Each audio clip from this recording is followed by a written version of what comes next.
back to the specific question around how does a company like TikTok, say, what many people would think of as like a data company, but how do we think about engagement with the board, but also risk assessment and compliance, probably from a number of facets. And so I'd say TikTok is many people think of TikTok in terms of our perspective of users and consumers and assessing risk assessments there. But it's also a very large global company now. And even just looking in Europe alone, we have over 6,000 employees. We also have a huge number of companies who advertise and also who come to us to sell their products. And when you're looking at risks and you're assessing risks and calibration of risks, really it's important to understand the dynamic of your company, but who are the individuals and what's the particular risk profile. So I think that's something really important for there to be alignment both on the management side, on the board side, and I really think that piece that you mentioned there about alignment of expectations and roles and responsibilities, it sounds quite simple, but actually it's getting that right, which is just hugely important, I think, in practice.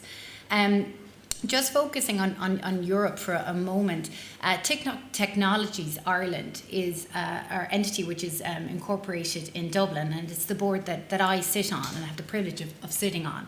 But in the context of GDPR and our compliance, it's our data controller. And that's for our vast majority of our users in Europe. So that is for all of EEA and Swiss users. And in the UK, we have the TikTok UK entity. But I think it'd be, when that board was established, it was a very firm, clear mandate of responsibility for data protection and compliance from the outset.